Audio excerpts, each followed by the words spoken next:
What's up, you dirtbags? No, your ears are not lying to you. This is not Luke. It's James Stiksma from Canadian Septic. And for the next hour or so, you are unfortunately stuck with me. And the good news is that's because Luke and his amazing wife, Olivia, just welcomed little Jack Oliver Eggerbrotten into the world earlier this week. So everybody's healthy, everybody's happy. And by all reports, the kid already has a full head of hair and a firm handshake. So please join me in congratulating the happy couple. I know they're going to do an amazing job with this kid. And this little guy has won the lottery when it comes to landing some parents. However, I do regret to inform you that videos of Luke working on the skull clap with little Jack have already leaked onto the internet. So I guess that's better than letting him grow up a Cardinals fan out in Arizona. But as I said, my name's James Stiksma. Today, I'm the babysitter. But Luke didn't exactly leave a binder or any notes on how to keep this thing on the rails. But before we get into it with this very exciting episode with Kevin Cox from DK Excavating, I'd be doing him dirty if I didn't take a second to talk about one of Luke's first children. And no, not of the human variety. I'm clearly talking about his Phaser Marketing Black Tie Gala. For 6 years now, Luke and the crew at Phaser have been raising money for the Boys and Girls Club in his hometown of Detroit Lakes. This year's bash is going down on October the 22nd up at Detroit Mountain. Last year, they raised a total of $70,000 to put towards the Boys and Girls Club of Detroit Lakes. And that puts their 5-year running total at $166,000. So I haven't heard from Luke what his goals are this year, but knowing him, he's probably eyeing 6 figures in a single night or $250,000 over the past 6 years. And I wouldn't put it past him to get both of them. So what I'm asking, or what I'd ask you guys to do, is if it works for you, if you have the means, go over to phasermarketing.com/fundraiser and follow the links. There are options to buy dinner tickets starting at $50 a head. And there are lots of corporate sponsorships still available in the bronze, gold, and diamond categories. If none of those work for you, obviously you don't have to be able to go to the event. There's a spot there even to fill out whatever you can give. So I know it would mean a lot to Luke and the folks of Detroit Lakes if you could find a way to donate a little bit to the cause. The money goes to some seriously unglamorous stuff. I think last year the money went towards some preschool sized toilets, teen nights, spaghetti Tuesdays, Friendsgiving, and a Christmas party. So all kinds of things that don't make the headlines, but make a huge difference in a kid's week. I'd also like to take a quick second just to thank everybody from the Dirtbags team. This past week has been awesome. I'd like to thank Luke for letting me take care of his show for this past week while he's off changing diapers. A big shout out to Joe for making sure that I was able to get everything downloaded so I could do this recording, get set up. And then, of course, to Brendan and Keegan, the producers extraordinaire, turning knobs, flipping switches, and just making a couple good old Canadian boys sound not so half bad. So with that, let's get to our episode.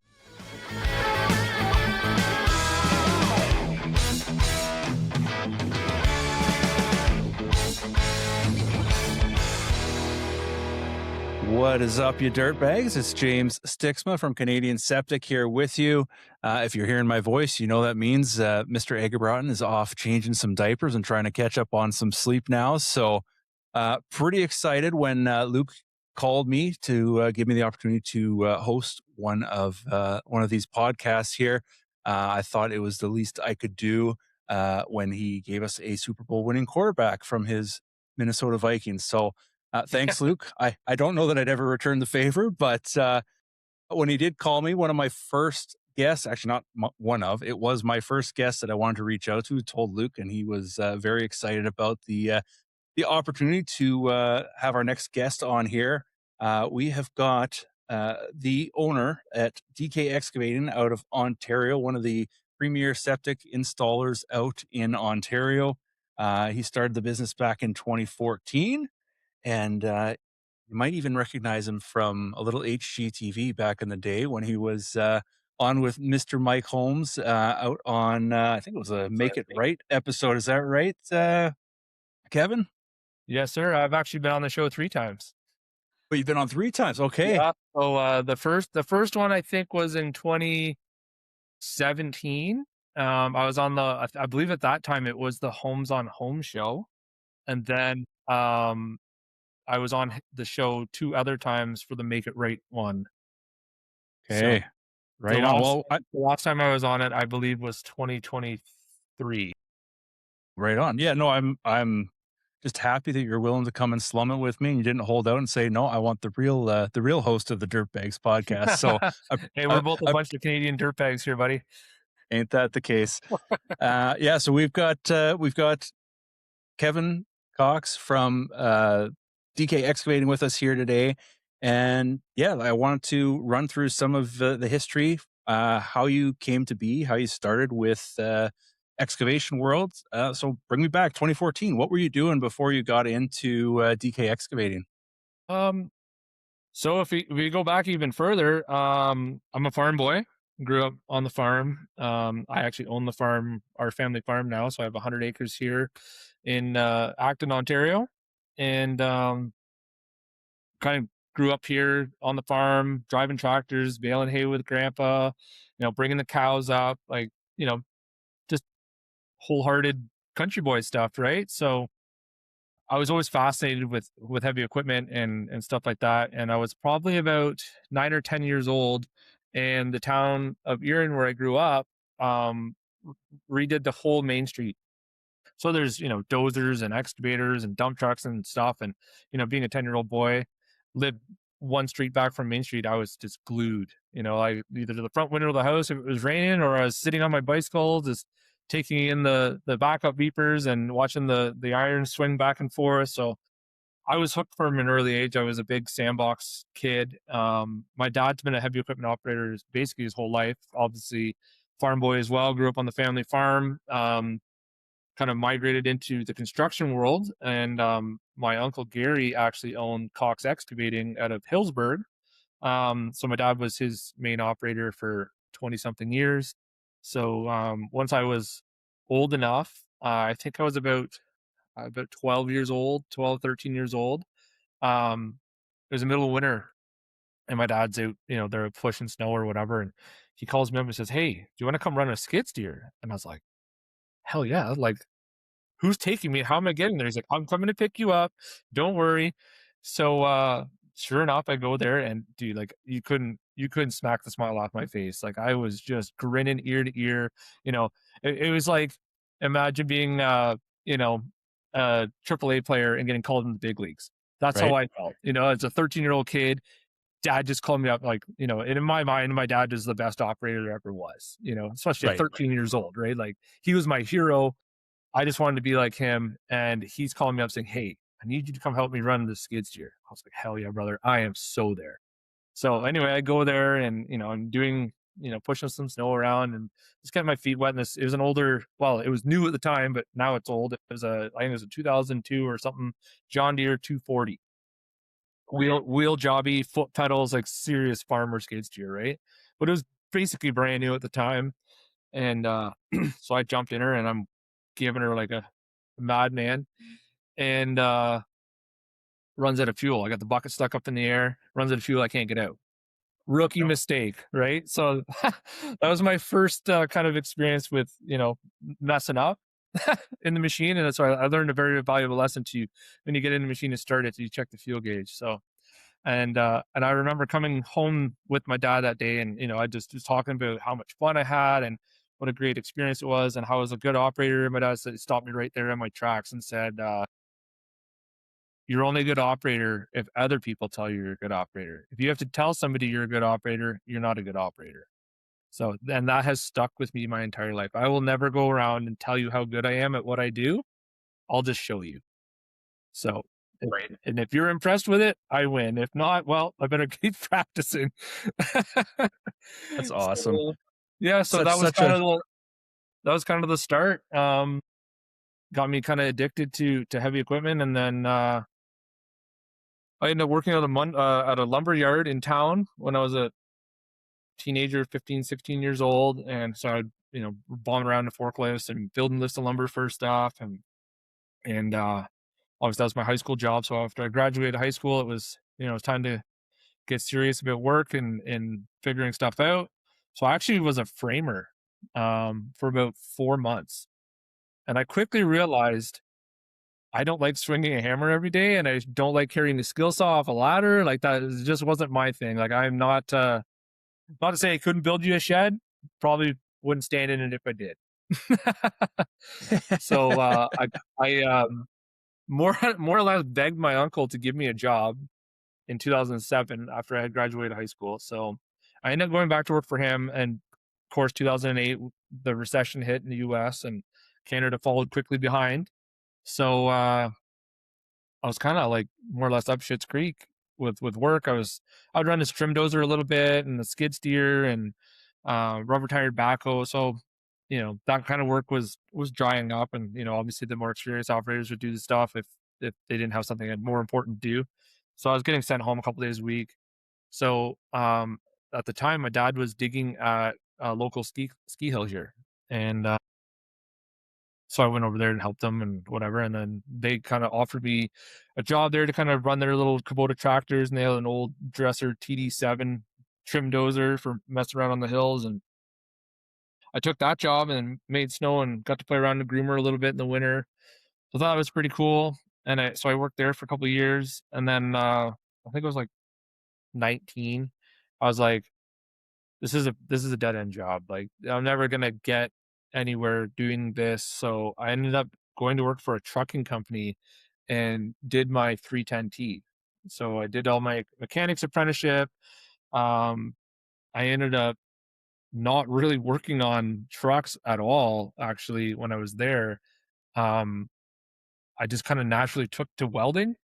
So they had fired their welder at the time and more or less just shooed me in, sent me to school. So I got all my welding tickets and stuff when I was working there. And I spent the next 4 years just welding, like day in, day out, welding, splitting, cutting trailers in half and welding them back together and building Moffett kits for the back and just doing all that kind of, you know, it was necessary work, but it was dirty and messy and like, smoky and and then I just kind of got tired of it. I got tired of the atmosphere there and ended up going to work for a forklift company after that and was wrenching on forklifts for a bit. And that's when I started helping out my buddy Doug. So my buddy Doug owned a old Volvo triaxle and an old Case 584 stick backhoe. I played the piano and he ran that thing. And so I started helping him out on the side, and we did little backhoe jobs here, and put a driveway in or a culvert or a little water trench or whatever kind of stuff. He would drive the truck, I'd run the old 580 Case, and we started getting busier and busier. And finally, I said, Doug, like, I think we could probably make a go of this, bud. And he said, well, I don't like my job, you don't like your job, why don't we try it? So at the time he was in some financial troubles and I put everything into my name. So, there was no ties to him, and we kind of worked together for a little while, and then it just kind of just split. And he owned another company called Doug's Trucking. So he just stayed busy with the trucking side of things. And I just kind of kept on with DK Excavating. So that's where the DK comes from, Doug and Kevin. Real original name. Um, but it stuck. It stuck like glue, and still here today. So, yeah, at that point, I just any job I could get. Whether it was you need your garden weeded, I was doing it. You need a little rock wall done, I was doing it. You wanted your driveway scraped off, doing it. So, I started off just renting equipment. I bought actually my wife helped me, and she was my girlfriend at the time. She helped me buy a 7-ton dump trailer. I had a 3/4 ton Duramax pickup truck, and I would just rent equipment on the weekend. And I did that for, I don't know, 6 weeks, 8 weeks, something like that. And I'm like, dude, I'm spending like $400 or $500 a weekend to rent a 3-ton Mini X. Like, what's a new one cost? So I go across the road, where I used to live. There's a Kubota dealer across the road. So I go stop over there, look at them. I was like, hey, let me take that home and try it. He's like, no, you can try it in the parking lot. If you don't know that you want it, then I don't think it's right for you. So wasn't much help on the sales side. And at the time, I had just kind of got out of truck pulling, and the boys' family owns a John Deere dealership in Brampton, Ontario. So he says, don't buy a Kubota until you try the John Deere. I said, No problem. He says, there's one down here at our dealership. Come get it. Let me know what you think. I'm like, dude, you're already winning. You just told me to come pick it up and take it home. It's not, I'm a kid in a sandbox, dude. Of course I want to take that thing home. Well, I brought it home and it never left. So my first excavator was a 2014 John Deere 27D. So just a little mini 3-ton excavator, no cab, no nothing. Um, I bought it without a thumb. So I don't know. I think I did 2 jobs with it. I'm like, dude, I need a thumb. Like, yeah, I was really stupid to not buy the thumb. So anyway, I bought the thumb and yeah, I put that thing to work, and it was like I think the payment on was like $750 a month with tax and everything like that. And I'm like, dude, I'm up like almost half again, and I own it. So my goal that year, I was still wrenching. I was wrenching for another truck company out of Fergus at the time. Just they're more flexible with like me running my business and that kind of thing. Um, so my goal was to save up enough money that I could make the payments on that excavator through the winter. Because I knew obviously I had no cab. I wasn't running that thing in -20, and it's a 3-ton mini X, and it wasn't going to be pulling a foot of frost, that's for sure, right? So No. yeah, so I did. I did a couple of good jobs, and I put that money away, and I thought I had her made. I was like, yeah, 5 grand in the bank, no problem. Let's go for the winter. So and then the next year, so that was 2015. Yeah, 2015. I did both jobs. Like I had a part-time mechanics job plus the DK. And then 2016, I pulled the plug and just went wide open myself, and hired my first employee at the time. His name was Mike, and I bought a little single axle dump truck. And at the end of 2015, I was like, you know what? I need a machine with a cab on it. So, Yeah. Eh, well, I bought a most folks don't know that, they just assume Canada's nice and close together. But Kevin, what's the closest US city to you? Are you Detroit or Buffalo? Buffalo, Buffalo. So how far is Buffalo from you? like an hour and a half. And I'm about 2.5 hour drive to Seattle. So for all those who aren't familiar with Canadian geography, most of y'all are closer to Kevin than you are to me. So Yeah, we don't have to deal with frost so much on the coast. I'm just outside of Vancouver, and I think there's only been one day where it actually was frosty enough that our 5-ton excavator couldn't punch through it. So, but yeah. the next day I've it warmed up. So yeah, I can understand why you might want a cab. Yeah, we've had the last couple of years, we've had instances where my 25-ton excavator won't pull through the frost with a ripper on it. Like that's how frozen it gets here. Yeah, yeah, we'll be pulling frost chunks out that are 4 feet deep, and So it's hard on my equipment. my my brother-in-law Arian, who actually grew up, he's been working with me for I think August will be 9 years now, Wow. and he actually grew up right in your neck of the woods, and I know that there's some folks out there that will actually they have these giant heaters and tarps and blankets and everything just to keep the warm or to try and warm up the ground so you can dig it instead of trying to rip through or hammer through all of that stuff. But that's Yeah. just not it's not something that we see out in my world over here. So No, no, there's whole companies out here that's all they do is ground thawing in the wintertime. You make enough money doing that, they can take the summer off.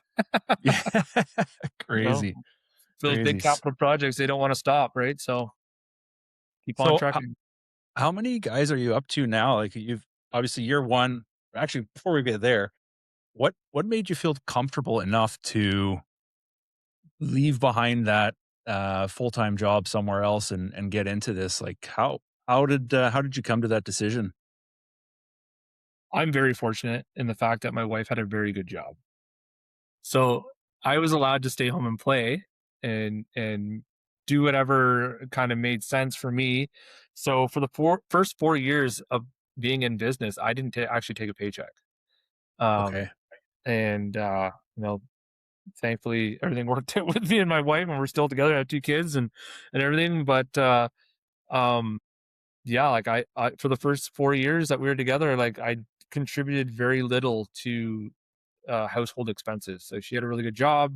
She had already owned the house when I met her, so like I bought her brother out. Um, but yeah, like I was just very fortunate that she was able to carry the house and the bills on her own. So then every dollar that I made, I would just put it back into the company. So that was another reason I was able to grow as fast as I did without a lot of debt, was because, if I profited $1,500 on a job, I'd go and buy a new laser or a quick cut saw or a chainsaw or something like that. So that was kind of how I got my start, and I was comfortable enough to leave my full-time job and go it on my own. So it's kind of funny now the tables are turning, because now actually my wife works for me.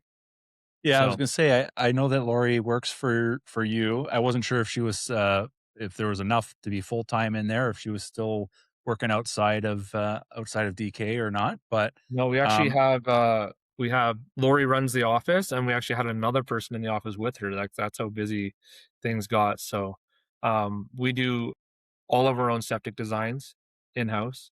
So all of that stuff's done by us. And then now with the pump truck, there's that whole scheduling factor and trying to make the route make sense so that the truck's efficient as it can be.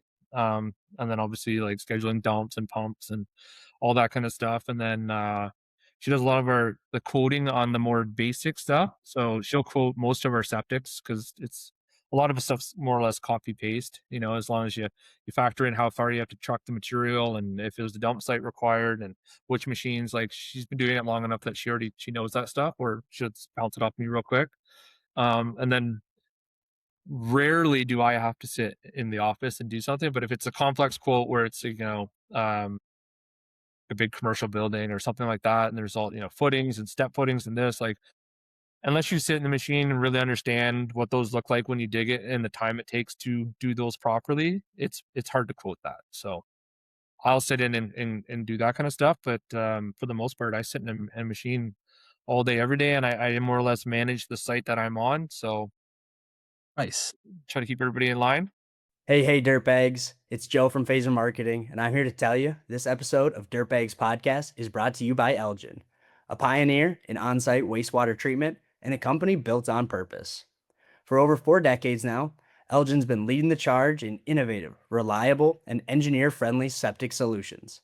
Their signature GSF system is NSF 40 certified, ASTM tested, and designed to thrive in even the most unpredictable soil conditions. With its multi-stage filtration process, smaller footprint, and lower maintenance, it's become the trusted go-to for contractors who want performance they can count on. But what really makes Elgin stand out is their heart. They've made it a priority to hire and support U.S. veterans, helping them transition from the military to meaningful careers in the trades. It's not just about systems, it's about service. Whether you're a contractor, an engineer, or a supplier looking to elevate your installs, Elgin brings you innovation, integrity, and impact all in one system. Learn more about Elgin at elgin.com and give them a follow on Instagram at Elgin Corporation to see install tips, product updates, and how they're giving back to those who served. Yeah. So getting to the stuff I know a little bit more about, at least out here. When did you guys start getting into septic work? I know when you were talking earlier, a lot of machine work wasn't didn't sound like a lot of septic at that point. When did you start to focus on that? I know it's not the only thing that you guys do now, but it's a very big part of your business at this Yes, point. sir. So I grew up doing septics with my uncle. So he did septic. So I was always a laborer in the trench, laying the pipe and stone and running the laser and all that kind of stuff. And then in 2017, I went to school and got my septic license. So I'm a licensed installer, licensed designer. So for the first three-ish years, 3 or 4 years, I did all the design work. I did all, that kind of stuff myself. And then I brought my wife in, and she was doing the designs but wasn't licensed, so I would have to like go over them and then sign off on them, if they were correct, or change whatever needed to be changed. And then I believe it was in 21, my wife was on mat leave from work with my daughter, and so she decided to do the course through COVID, which was nice because I had to go somewhere to do my course, and then I had to go to Conestoga College in Kitchener to write the license. So like it was a very formal process. My wife got to do the course online on her computer, just like we're doing right now, and and then do the test right here on the computer as well. So A little easier, I think, for her than it was for me. And I'm not exactly an academic like she is. I'm more of a hands-on guy. Yep. I can explain to you and show you how to build it, but ask me to explain it on paper, it's a different story. I hear you. I hear you. We had the same thing when COVID happened. There was a bunch of grants and stuff like that from the province, and so Arian had already been working with me for, shoot, I guess at that point it would have been 4 years or more, and so we'd already had all these conversations about loading rates and all the stuff as it pertains to septic out here. So I like to take credit, even though I know it was mostly him. But I think he took our test over here through our training, and he got like a 98% on it. So Yeah. Yeah, my yeah, wife likes to rub it in that she did better on her test than I did. yeah, exactly, I was like, "All right, well, exactly. you jump in that excavator and you put it in there, and we'll see who does it quicker." Yeah, yeah, right. But in Uh, all fairness, yeah. you can read her drawings. You could not read mine very well. Oh yeah. Well, the AutoCAD's come a long way now. I know you've got some stuff we'll talk about a little bit later Yep. with DTS and what you Yeah. guys are doing. But Yeah. um, yeah. So you guys. So were you guys married when you started the business, or did that happen afterwards? No, we got married in 2016. So we just celebrated our 10-year wedding anniversary on June 18th. So thank you. We met in 2014, and I don't know, it's one of those things like when you know, and we got engaged like 18 months into being together, and then we got married basically a year after that. And then so I started the business on legally it started June 5th, 2014. So June, I guess, is a big month for me. And then yeah, it's just kind of snowballed after that, and then we had my son in 2018 and my daughter in 21. All right. Well, I'll take a quick pause here, just because the whole reason I'm here is because Luke just had his first child. Any words of advice for him and Olivia going into parenthood here? Help your wife. Help your wife, man, because yeah, resentment is real. If you want to just, oh, I think I gotta change the oil in the excavator outside because the baby's crying. Like it doesn't fly far. So be present and be helpful. That's really the biggest thing because it takes a, like they say, it takes a village, right? Because you think your wife is stuck at home with that kid for 24 hours a day, and you get to go out, as much as you're going out to work, it's still, a mental break from a crying baby, or if the baby's sick or colicky or whatever. Like the best thing you can do is give her a break, give her a night out with the girls or something like that. Like that's goes a long way. Absolutely, man. Absolutely. Um, all right. So if we're going back now, so obviously for those who don't know you, you ran into some health um challenges back in, was it 23 22, no 22. 22 the first time. That's when I Um started. Yeah. that's when it started. Mind walking through what happened at that time, and yeah, what kind of an impact that had on yourself, your family, as well as even the business side of it. Obviously, those first two are more important, but yeah, do you mind walking us through that? Absolutely. So 2022, um, I was an avid snowmobiler. I had just bought a year before. I had bought a 21 Skidoo XRS 850. I'm a motocross guy, so I wanted a more racy snowmobile. So I was ripping through the trails and stuff like that, and I was pretty happy, having a lot of fun riding that. But um, the cold really started bothering my lower lip, and I thought that's kind of weird. Like maybe I got like a canker sore or something like that. So I ended up going and seeing my doctor, and she's like, "Oh, I think you might have an infected saliva duct." I'm like, "Oh, that's weird. Okay, sure." So I go on antibiotics, nothing changes, and at the time it was just like a kind of like a cold sore in my lip. Um, didn't really look like anything at the time. It was not really even a lump there. So anyway, fast forward, see my doctor. She doesn't really come up with anything. So I'm like, well, we should probably get a biopsy and just confirm that it's whatever. Well, this is 2022, so COVID's wide open, right? You can't get in to see anybody.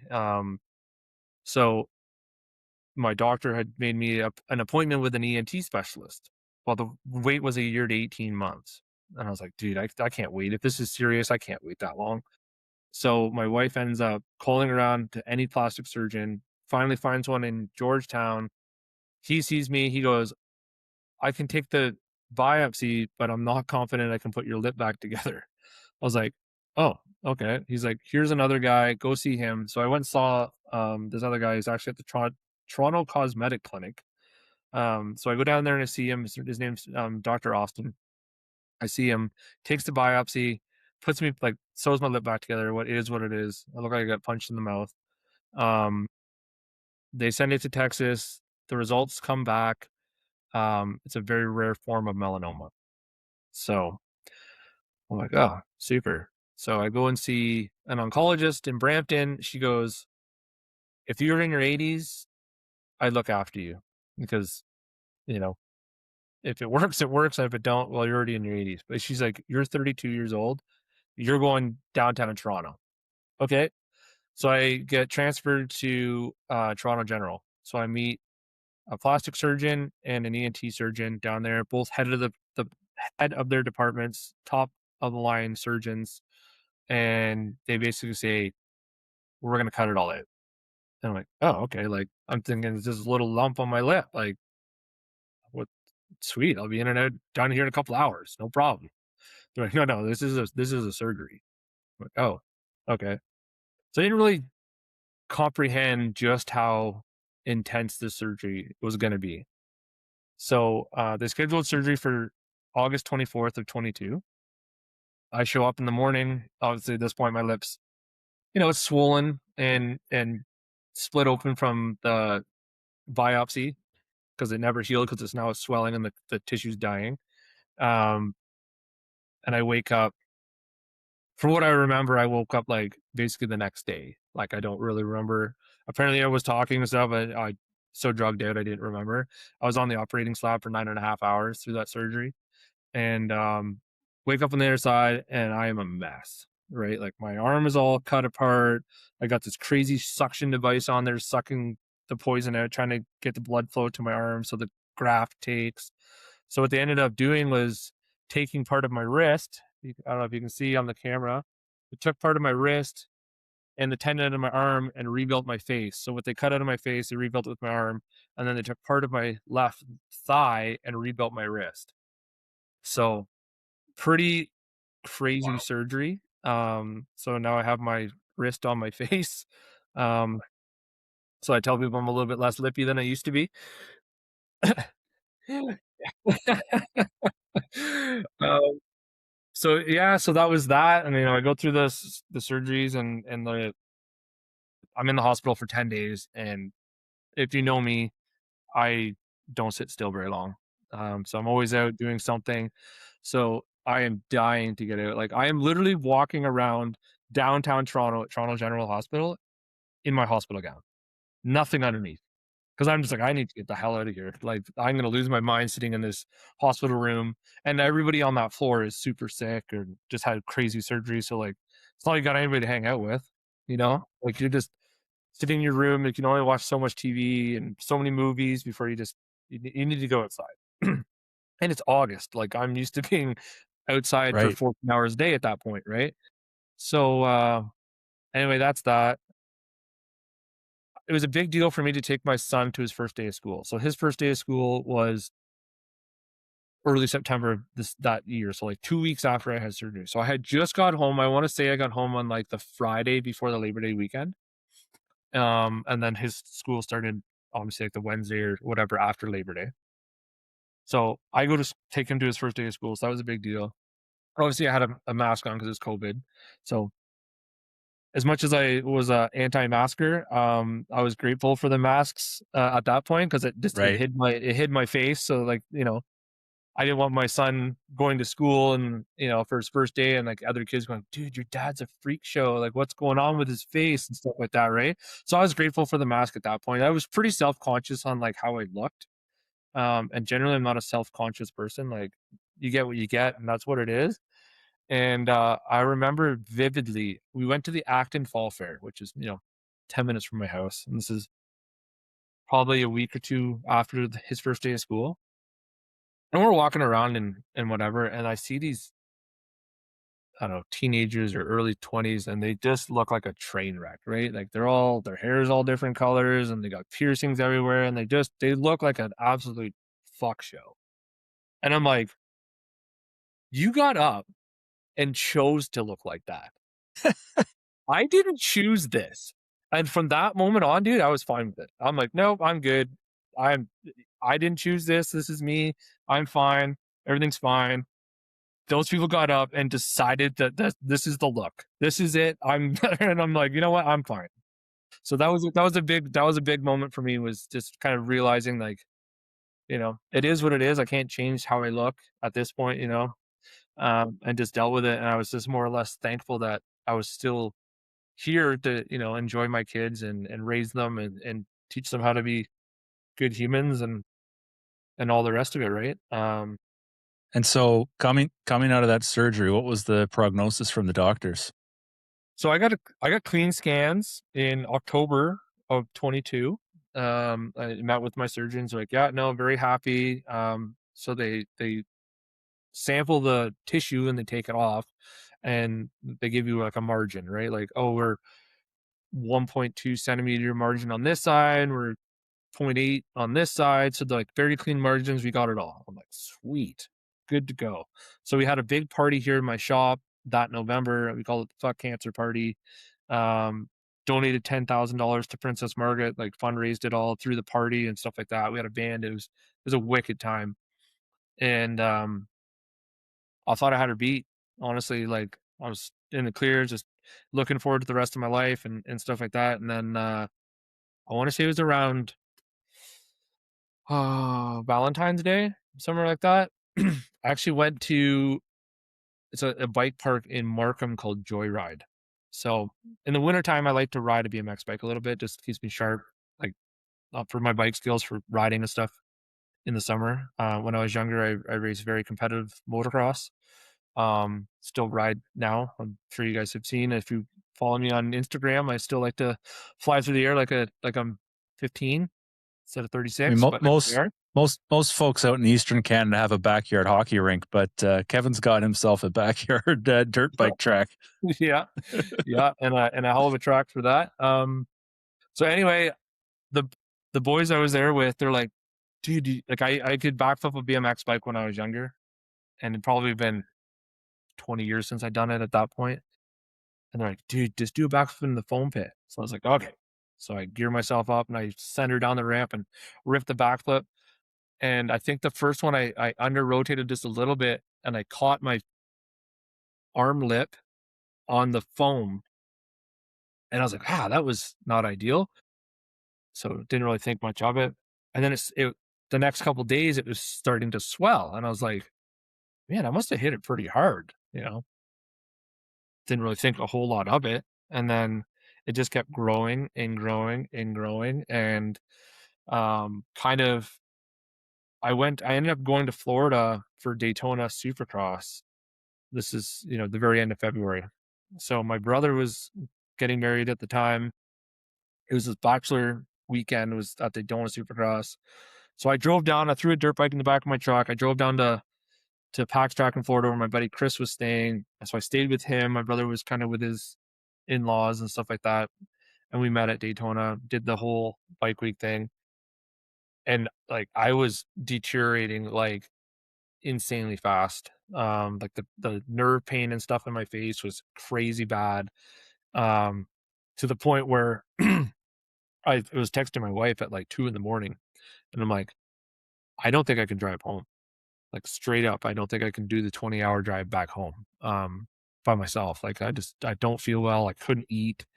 At the time, it was really bad. Every time I eat, it would bleed. So then your food tastes like blood. Like, it was horrendous. So she ended up flying down sick as a dog. I mean, sick, like double sinus infection sick. Flies down.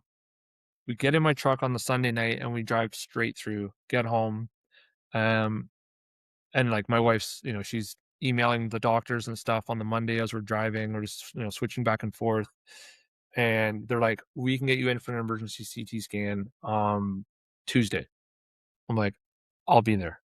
So we are just boogieing. Get there. I get home at like, I don't know, 10 or 11 o'clock in the morning. I sleep for a couple hours, and then my brother ends up driving me down to downtown Toronto again to have another scan. Obviously, the scan came back. Yeah, it's bad, not good. So I see the doctors like the next, I want to say I had the scan on Tuesday night, and I think I saw the doctors Friday because I was scheduled to fly out Sunday or Monday for Con Expo. So anyway, I'm sitting in my surgeon's office. The guys, they had just done the surgery on me like 8 months prior. Um, and I'm sitting there and they're like, it's not good. Whatever. And I'm like, Lordy, we should cancel Vegas. We shouldn't be traveling if I'm in like this. She's like, and both my surgeons looked at me and said, go and do it, enjoy it, make memories. You might never see it. I was like, okay. So at that point, the surgeons basically, their option was, we're going to do the same surgery again, steal parts out of your other arm, go deeper into your jaw. They're going to shave my jawbone, take my lower teeth out. It's just a super invasive, crazy surgery. And I was like, dude, the last one was brutal. I don't know if I can do it again. And I was in a very dark spot personally and mentally at the time. And I really didn't know what to do. And at that time, I just kind of like almost accepted my fate, like, well, I'm not putting myself back through the surgery. Um, you know, if they were like, we can get her at 100%, I probably would have just done it. But they're just like, we're going to do the same surgery and hope for a different result. And I'm like, well, that's literally the definition of insanity. Do the same thing, hoping for a different result. Well, my wife is, she don't take no for an answer. What's up, you dirtbags? I'm Joe from Phaser Marketing, and I have the unbelievable honor to talk to you about insurance. I know it's not the sexiest topic, but hang on with me for just a quick minute, because this is important. If you're running an excavation, grading, or any kind of dirt moving business, you know the right insurance can make or break you. And that's where my man, Charlie Huff, comes in. Charlie isn't just some random insurance guy either. He's one of us. He grew up in a shop, he worked in the trades, and now he's dedicated his career to protecting dirt world companies like yours. His team is full service, fast, and relentless when it comes to getting you the best coverage at the best price. They flip over every rock, negotiate hard with carriers, and make sure you're not just covered, but covered right. And the best part, they make it easy. Need a COI? It's done. Adding or removing equipment, he's got it handled. Got an audit coming up? No sweat. They take the insurance headaches off your plate so you can get back to running your business.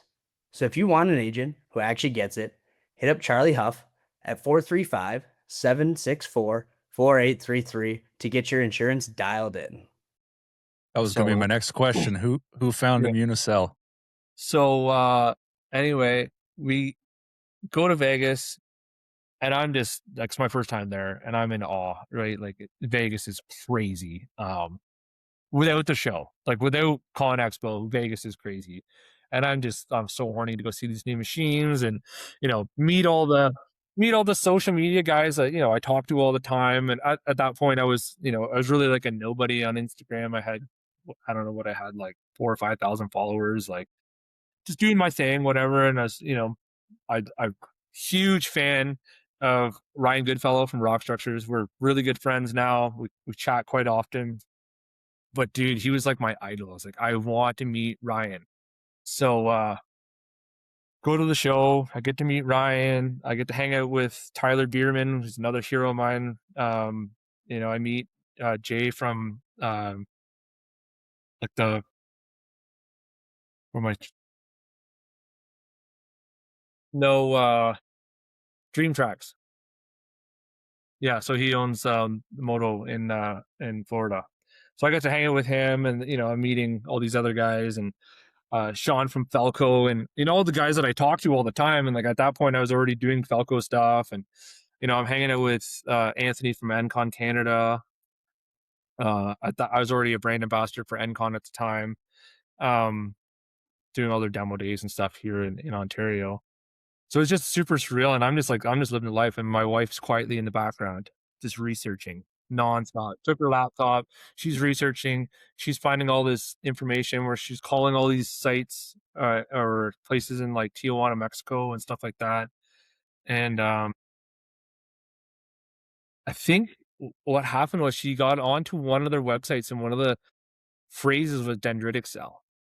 So she started like looking up dendritic cell, and then immunosine pops up. So immunosine, what really carried a lot of weight for us with immunosine was there's FDA trials. With all the other ones, there wasn't. There's no FDA trials. So immunosine is an American-based company that practices in Mexico, and so everything was in trials and stuff like that. So we actually didn't contact them until we got home. So we talked to a few other spots in Tijuana, and essentially what they're going to do is like pump you full of vitamins and try to make you feel better and really strengthen your immune system. My issue was my body didn't recognize the cancer as being bad, so my immune system wasn't doing anything to fight the cancer. So anyway, we come home, I apply to immunosine, I send them all my records, and it's a process. It's a process to get in there, because obviously FDA trials are using that data. They want a good result, right? And they're not the type of people to just take your money. Like, if they don't think they can cure you or help you in some way, they won't touch you, because it's not their thing.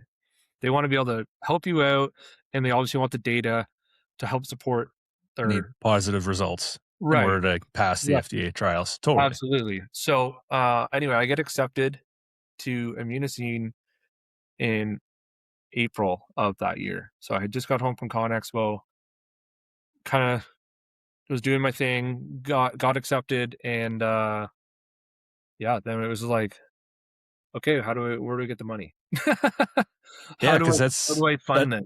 because Well, everybody thinks that healthcare is free in Canada, but that's only for up to a certain point. So obviously, yeah, any trials and stuff like that aren't going to be yeah, and covered. because I was going to Mexico to do it, and I was paying a U.S. company for this treatment, right? So they gave me a break because of the exchange rate at the time, and because we're Canadians, and I guess they liked my story and everything else. So I ended up paying like 85,000 US to go down there and do this treatment. And so we pinched and borrowed, and Lori's parents gave us some money, my parents gave us some money. I pulled like, I think about 50,000 out of my business, which was really tough because, as you know, the spring is the hardest time to take money from the business because we haven't done a whole lot that winter, right? So I had to go to my guys when this all happened and said, like, I got to lay you all off because I don't have money to pay you. Like, I need to go do this for me. I'm sorry. Like, I can't keep you guys on. So that was really emotional and really tough to do. And they all understood, which was awesome. And so I ended up going to Mexico, and then the town rallies behind me and starts this huge fundraiser. And then Tara Rosen from the Equipment Journal. So I was talking to her and hanging out with her a lot in Vegas at Con Expo, and we kind of became friends and stuff like that. And when we were in Vegas, she had actually mentioned, "Hey, like, how about I start a GoFundMe for you?" And I was like, I didn't want to do that because I had started a GoFundMe for my motocross track when it was public, and it got shut down, and then the town wanted all these um, tests and surveys and all this other stuff, and it's going to cost a ton of money. So people donated about $8,000. I wasted it all on lawyers and stuff, got nowhere. So I didn't want to bug people for money again, right? So Tara's like, no, I'm gonna do it. I'm gonna do it. So anyway, she does it, and I'm just like, whatever. Like, if it makes a bit of money, it'll help.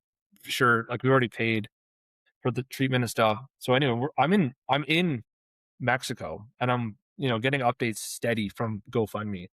And some of the money that people dropped, it was insane. Like, there's like $5,000 donations, $2,500 donations, anything from $5 to 5,000. It was insane.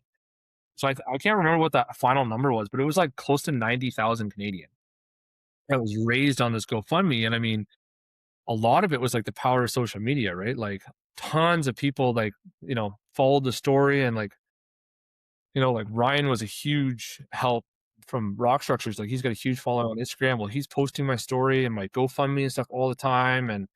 And just anybody and everybody on Instagram was just posting it. And I'm like, here I am thinking I'm just some small town kid from Ontario that got sick. And next thing you know, like I'm on like a friggin' world stage GoFundMe, and people are just donating like crazy. And then the town pulls together and they do this big fundraiser at the wrecking yard. And there's a van there, and there's a company up by Perry Sound, Weeks Construction, Spencer, the Certified Beauty, like was sending 40-yard bins full of scrap and cars and everything down from Perry Sound. And like I met this guy like 2 or 3 times at this point, like I met him at the construction show in Toronto, and he came to one of my first NCon demo days. And that's, so these people like I don't even know are donating this crazy amounts of money. So we're in Mexico, and like we're trying to budget this thing because it's a lot. I just paid 85,000 US in the exchange rate, so it was like 120K Canadian to go do this treatment. I'm sick as a dog, pretty much useless. We fly my wife and 2 kids down with me because I wanted them there with me, going through. We were there for 3 weeks the first time, and my wife, like superhero, is like looking after 2 kids, looking after me, and I am so sick. Like when I got sick originally in 2022, I was 245 pounds. I was overweight, but at this point in Mexico, I am like 155. Yeah. So like lost almost 100 pounds in 8 months going through this. So like I was nothing to me. I was just ribs. My mouth reeked because like the necrotic tissue, everything was dying in my mouth. My cheek was splitting on the inside. Like I'm panicking because I'm like, well, even if this treatment works, like I'm not gonna have a cheek left because it's deteriorating so bad because I had such a bad infection in it. And so anyway, she's going to Walmart in Mexico. Well, everything's Spanish, obviously. You're in Mexico.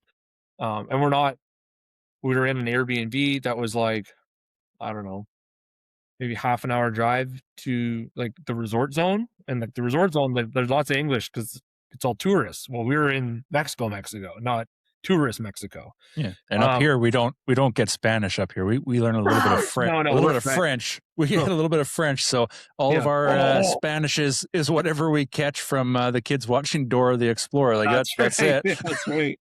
Yeah. Hola. Yeah. So she's going to Walmart, right? And she can't read the packaging. So, what you think is a bag of regular Lay's chips is flaming hot.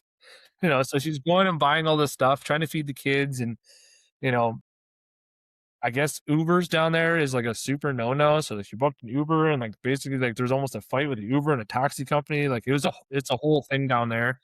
And she's walking into Walmart, and there's armed guards at the gates, at the doors, like the AK-47s and stuff, like sketchy. And so with all the money that was raised, we were able to move to a resort. So we ended up at a resort called Dreams Vista. So it's a nice little small resort. It's more like a apartment building with like a pool and stuff at the bottom. It wasn't like a big drawn out resort like some of them are. It was nice and close to like the hospital where I was getting treated and stuff like that. It was super awesome for my wife and kids because my wife didn't have to cook. She could take them down to the buffet. She didn't have to clean. And there was stuff for the kids to do. They had a kids club, so like we could take our kids there and drop them off, and they'd look after them. So, I needed extra care that day or whatever, like my wife was there. And with the doctors and nurses from Immunoscene, like they came right to the hotel. The only time I ever left the hotel for anything was to go for a procedure. So all my shots, all my blood work, all that stuff, they came to me and did it in the hotel. So very, very convenient. Especially when you're that sick, like trying to get somebody up that's 155 pounds and like straight bones and no energy because I couldn't eat, like trying to get me to get down, downstairs into an elevator or whatever and walk across the parking lot into a car. Like that was all I had in me for the day. You know what I mean? Like that was it. Um, so super awesome that, that they offer that service coming to you. And so I had a really, really bad infection when I got to Mexico in my mouth where it was all necrotic and stuff. And they dealt with all that. So within 2 weeks of being in Mexico, I was already starting to feel better. Like I was starting to be able to eat. I was starting to put a bit of weight back on. Even though like they hadn't at the time treated the cancer, they treated the infection. I think the infection was actually worse at that time than the cancer was. So that got better. And then I ended up getting the treatment. And to expand a little bit on the treatment, it's called a double loaded dendritic cell treatment. So essentially, what they do is they take your dendritic cells out of your blood. So I was on like a dialysis machine, essentially. Like it's a central line they put in my chest. They pump my blood through the machine. They take the blood cells out, separate the dendritic cells. They take a sample of the tumor and they take the RNA data from that tumor and they educate your immune cells that you need to eliminate these cells. And then they culture them in the lab. They make millions of cells, make 4 vaccines, and then they inject the vaccine into the closest non-affected lymph node. So when I had the surgeries in 2022, they actually had slit my throat from ear to ear, and they took the lymph nodes out of my neck. So I actually don't have lymph nodes in my neck. I only have them in my face, the sides of my face, and my head, and then obviously the rest of my body is normal, but my neck doesn't. So I have what they call lymphedema, which is the lymphatic fluid can't drain from my head to my body to be expelled. So I actually have to milk my neck, which is kind of gross, but but it's part of the deal. And I do it subconsciously now. I don't even notice I'm doing it. Um, so then they inject it to the closest lymph node, which for me was in my collarbones. So, and then yeah, So like how long does that process take? So, ta going through the dialysis type so it's all of procedure to getting the injections ready, and then how many you said 4 injections that they get? Is that yeah. all in one So stay, multiple visits? the first time I was there for 3 weeks. So the first week you're there, they give you a drug called Pegasus, I believe Pegasus. I think something like that. So basically, what that drug does is tricks your body into thinking it's very sick. So it makes a lot of white blood cells because that's where your dendritic cells are stored, is in your white blood cells. Um, so on top of having cancer and being really sick and not being able to eat, I'm essentially making myself have the flu for 4 days before this dialysis happens, so I can have as many white blood cells as possible. Um, so I was really sick those 4 days. And then they basically give you a week off after they do the biopsy and it's actually called apheresis. It's when they take the stuff out of your blood.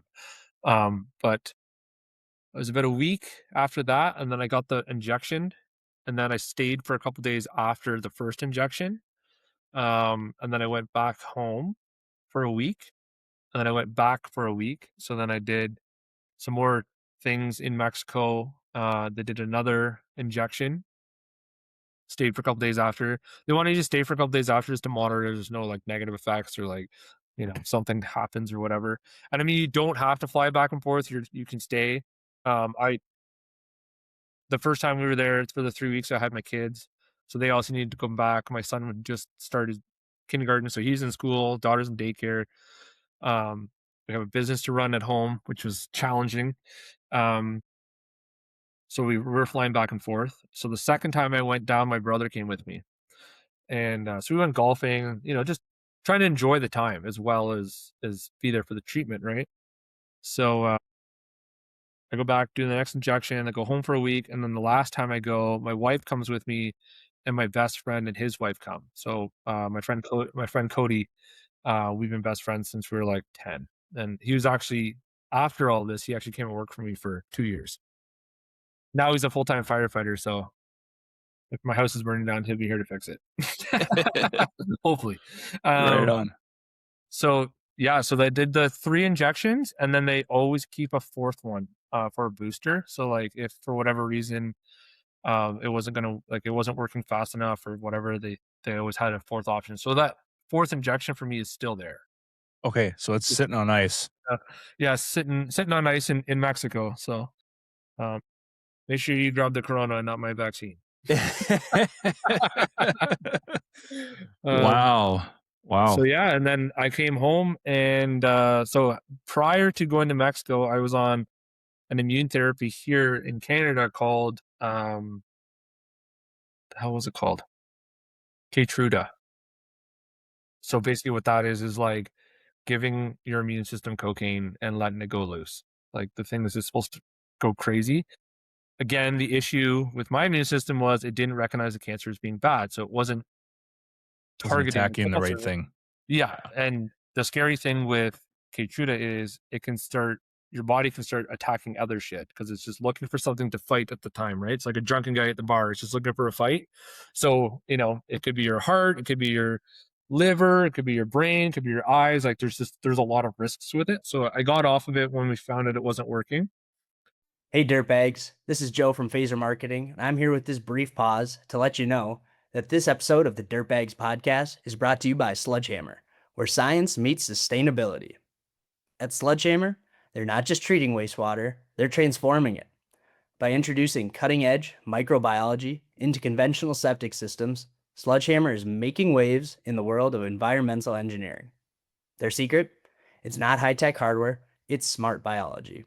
The Sledgehammer blend is a powerful, proprietary mix of naturally occurring bacteria that supercharges your existing septic system, turning it into one of the most effective and eco-friendly wastewater treatment systems on the planet.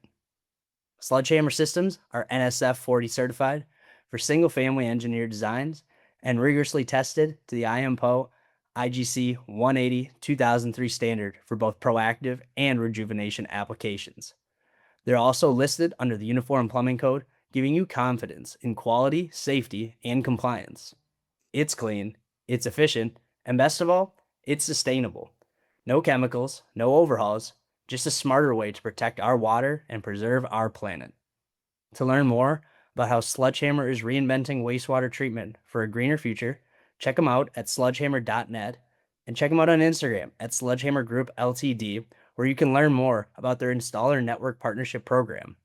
And check out AK Industries and HydroAction for their trifecta of all your needs for wastewater solutions. So then my doctors in Mexico recommended me going back on it now that my body is identifying the cancer as being bad. The problem with that was I had stopped taking it here. They had deemed it doesn't work for me. So the funding was now pulled by OHIP, Ontario Health Insurance Plan. So I was like, wow. So anyway, I go and see. So I am transferred to an oncologist at Princess Margaret, and she's the head of oncology at this hospital. So she's got some pull. Dr. Scarfico, she's a beauty, absolute legend. So she goes to a board meeting and basically pleads my case because every time I sat in that chair and got that injection, it was $26,000. And I was getting an injection every 6 weeks. So $26,000 is what it cost Ontario Health Plan every time I sat in that chair at Princess Margaret. And it was crazy to me was how many people were sitting in that room. And you're thinking like every one of these chairs in here cost 26 grand per sitting, like crazy when you think about the scale of why healthcare costs so much and why it's so important to do these fundraisers and stuff to try to help out Princess Margaret, to help those people that maybe can't afford it on their own. So anyway, I get approved to go back on it. So I go back on it. I want to say it was early August of 23, and I actually had a clean scan in September. That's how fast it worked. Like I have pictures like week after week from side view, and it's insane how fast it left. Like I had a tumor the size of a baseball on my face, like right here. It was massive. And then it receded to nothing by September. So I go from full deathbed in Mexico the beginning of May to getting a clean diagnosis in the end of September of the same year. Like, it was absolutely wild how fast it worked. And I still go for scans today. Now I'm on the every 6-month program, so I go every 6 months and have a full body CT scan with the lovely dye that makes everything warm and tingly, and see my oncologist every 6 months. For now, I'm sure I'll be getting put on the annual plan soon.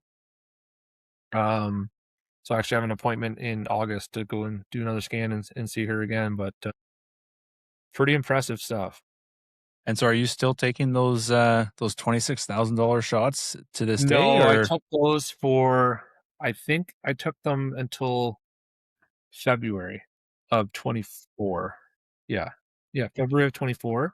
Um, and then I was recommended by my doctors in Mexico. They're like, if you've had, at that point I'd had 3, because I was on scans like every 2 months or every 2.5 months. I was getting a scan because they were really eager to see, because obviously it's a new treatment that they haven't seen here in Canada, dealing with the head oncologist at Princess Margaret. And they just wanted to see, like, is this shit real, or is it temporary? Is it not? Like, how is it affecting the rest of his body, kind of thing. So they were following me very closely throughout this process. Um, so at that point, I had like 3 clean scans, and my doctors in Mexico were like, "Hey, dude, like, it's gone. Now you're risking it attacking something else." Like, I guess there's a lot of people that are on that drug that end up being diabetics because it takes your pancreas out, and then you're diabetic. And I was like, wow. I mean, if I had to take a needle for the rest one day, like 1 needle a day for the rest of my life to still be here, I'd do it. But if I can avoid it, obviously that's the better option. Um, so yeah, I ended up stopping Keytruda in I want to say it was February or March of 24, So and I've basically been drug free since. that's amazing, man. It's, I'm so happy to hear, and I'm very thankful for you to share that story. And yeah, I mean, what's it like now at this point? I know I've had some conversations with some parents of kids who've had some cancer scares over the years. Like, you're never cancer free. At least that's some people's mindset. You're always just sort of waiting. Like, what's the mindset right now for yourself, for the wife, for your family? Like, where are you guys at? Um, like, for me, like, the day to day, I honestly don't think about it, or try not to think about it. Um, but then if something goes sideways, or a job doesn't go right, or having a bad day, or something along those lines, I really have to reel myself back in and be like, dude, you're still here. Like, it doesn't matter how bad this day was, you're still here to have this bad day. Because the other option was my kids grew up without their father, right? Um, so I have to sometimes take a step back and really appreciate the fact that I'm still here, and you know, and really think about the struggle and the turmoil and stuff that I went through to still be here.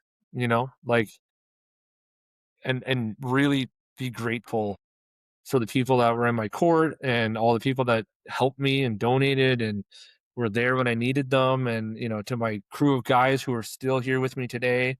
Um, you know, because without those guys, like DK would have been gone, or scaled back to nothing, or I might have had to put it on hold for a little while, or something like that, right? But like, I was very fortunate going through that.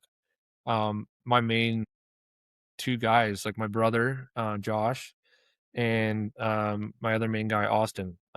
Those guys, they've really been with me since DK turned into something. Like, so they both kind of came on in 2017. Austin's been here since 2017. My brother he was always kind of there a little bit. Like, he had other jobs. He was a mechanic for dirt bike race teams and stuff like that. Didn't help me out when he was home and stuff like that. But he's been full time with me since 2018. So those guys picked up the ball, and like, Austin and my brother basically ran the company, with my wife's guidance and stuff like that. Um, for more or less 2 years while I dealt with this, right? I would show up. I'd show up to work, and I'd say, "Austin, what do you need me to do today?"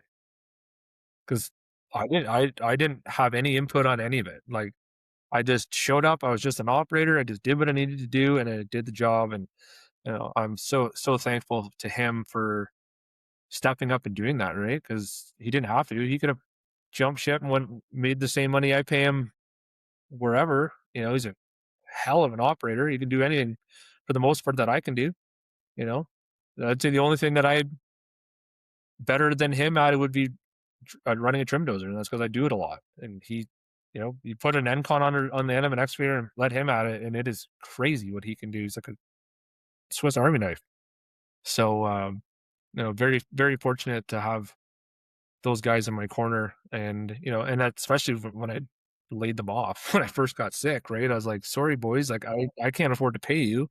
And they stuck it out and kept on trucking, and they weren't laid off very long, because after everybody donated, like, we were able to put some money back in the business, and the spring had sprung and we were back digging, and it was COVID, so you picked up the phone and you got the job. Like, it was easy then. Like, I thank God it didn't happen now, because it would have been brutal with the way the economy and stuff is, right? Like, it's your T's got to be crossed and your I's got to be dotted on those quotes, otherwise somebody's coming in underneath you, right?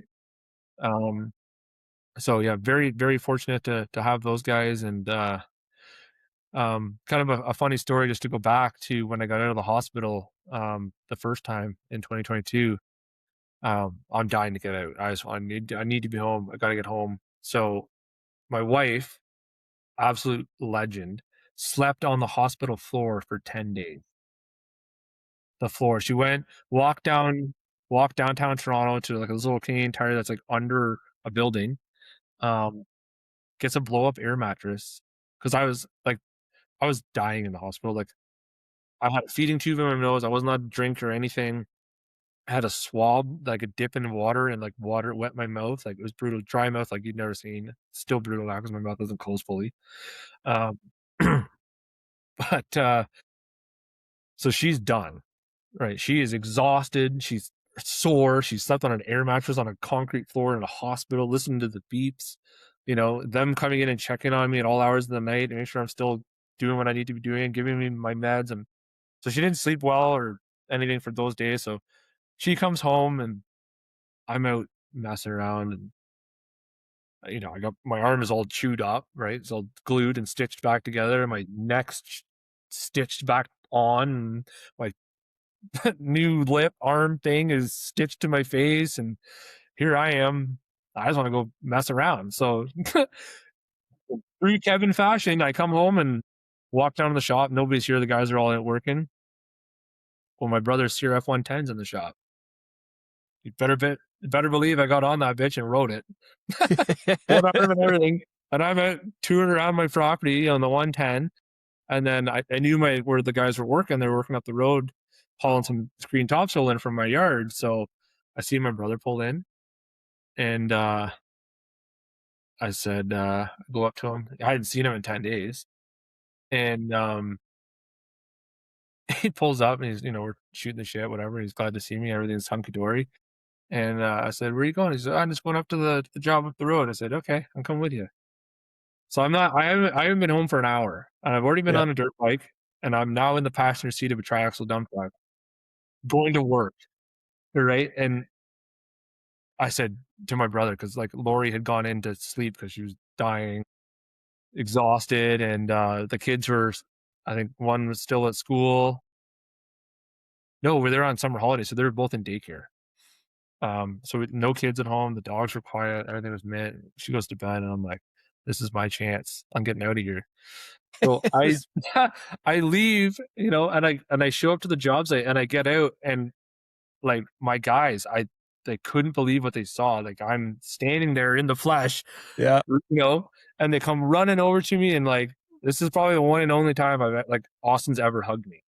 And like, No way. I thought he was gonna burst out crying, because he's like, I don't know if I can handle this shit show by myself without you here. Lo and behold, he ended up doing it anyway. But yeah, it was pretty funny. And then I come home, and I told my brother, I said, don't you dare tell Lori that we went with you. Are we breaking news? Is she going to find out now, or No, is she knew it. And I was in the Okay. doghouse. I was in the doghouse. Yeah, Big time with that, probably right? well earned. Yeah. Yeah. So then I come home and I'm like, well, I'm already in the shit list. So I think it was just before I had gone in for surgery. We had brought in like 10 loads of rough topsoil down to my pond, and I was just grading up the side of the pond. Well, my 8-ton excavator was here, so As one no, does. yeah. Yeah. Oh man. I was here. I better go run it. So Yeah. up to the Gotta make sure it excavator, still works. took her down to the pond, and I was playing around, and well, it was a scientific experiment. I had to make sure that my arm still worked to run the tilt rotator, because otherwise I would have been hooped, right? Of course. Anthony would have been mad. Yeah. So then, so yeah, I ended up going down there and messing around the excavator for a couple hours, and that was fine. And then she's yelling at me that I need to take it easy, and otherwise I'm gonna rip all the stitches out and all this other stuff. So we were doing a big septic install over in Caledon, which is like 20 minutes from here. And the boys had done it while I was in the hospital, but Right. it still needed graded. And I have an old, if you follow me on Instagram, I am obsessed with this dozer. I have a brand new John Deere 650P, 3D GPS on it, the whole 9 yards. And I would still take my old 450H John Deere dozer over that 650 all day, any day. And I don't know what it is with that old girl, but I just love it. The thing's got 13,500 hours on her, just trims like nobody's business. So it's at this site. So I drive over, and I'm trimming up this friggin' septic with a huge bandage on my arm and stitches all through my face, and the customer's looking at me like, should you really be here, Frankenstein? Like, so and then I'm like, well, now I need to see it, of course. So I come home, and I got a New Holland loader tractor and a seeder that goes on the back of it.